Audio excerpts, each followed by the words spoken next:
ఎమ్మిగనూరు నియోజకవర్గ YCP incharge Machani వెంకటేష్ను MLA అభ్యర్థిగా గెలిపించుకుంటామని కర్నూలు జిల్లా ఎమ్మిగనూరు పట్టణంలో మండల పరిషత్ కార్యాలయంలో నియోజకవర్గ వైసీపీ నాయకులు కార్యకర్తలతో కలిసి ఏర్పాటు చేసిన సమావేశంలో నియోజకవర్గ సీనియర్ నాయకులు ఎర్రకోట జగన్మోహన్ రెడ్డి పాల్గొన్నారు. ఈ సందర్భంగా వారు మాట్లాడుతూ ఎమ్మెల్యేగా అవకాశం కల్పించలేనందుకు ఎమ్మెల్యే తనయుడు అలిగాడని, సర్పంచులు, ఎంపీటీసీలు, నాయకులు, కార్యకర్తలు మూకుమ్మడి రాజీనామాకు సిద్ధపడ్డట్లు రకరకాల కథనాలు ఎలక్ట్రానిక్, ప్రింట్ మీడియాలో వస్తున్నాయని అవన్నీ అవాస్తవమన్నారు.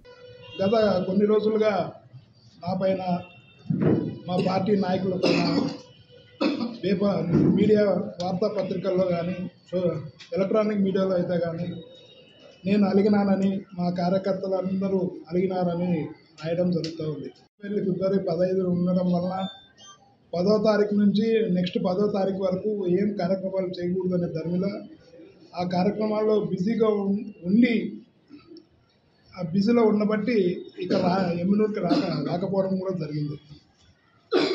దీంట్లో భాగంగా ఈరోజు కొన్ని పత్రికల్లో నేను అసంతృప్తిగా ఉన్నాను, నేను సీఎం ఆఫీస్ నుంచే అలిగి వెళ్ళిపోయినానని ప్రచారం చేస్తూ ఉన్నారు.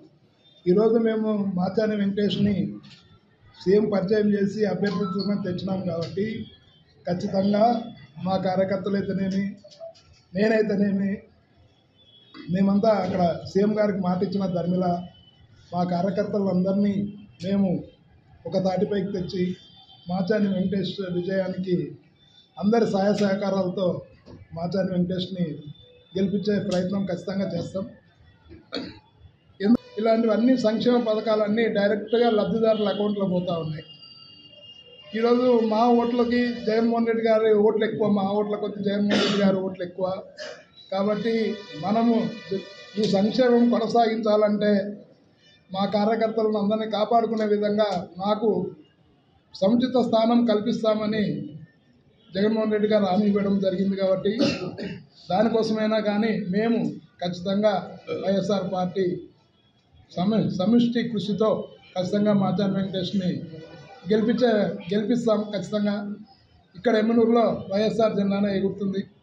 దీంట్లో ఎమ్మెల్యే చెన్నకేశ్వర రెడ్డి గారికి 3 తరాల నాయకులు సహకారం అందిస్తున్నారు, 3 తరాల నుంచి సహకారం అందిస్తున్నారు. వాళ్ళు మమ్మల్ని నేను కానీ ఎమ్మెల్యే గారు కానీ కంటెస్ట్ చేయాలనే దాంట్లో దృఢ సంకల్పం వాళ్ళు నిశ్చయించుకుని ఉన్నారు. కాబట్టి దానివల్లనే కొంతమంది మాట్లాడడం జరిగింది. వాళ్ళు కూడా ఏం చెప్పడం జరిగింది, ఈడ వైఎస్ఆర్సీపీ గెలవాలంటే క్యాండిడేట్ను మార్చాలని చెప్పడం తప్ప వేరేదైతే ఎక్కడైతే నిరసన కాలం తెలియజేయలేదు. కాబట్టి ఒక తప్పు అపప్రచారం జరుగుతూ ఉంది. ఆ విషయం గురించి మేము ఖండిస్తున్నాం.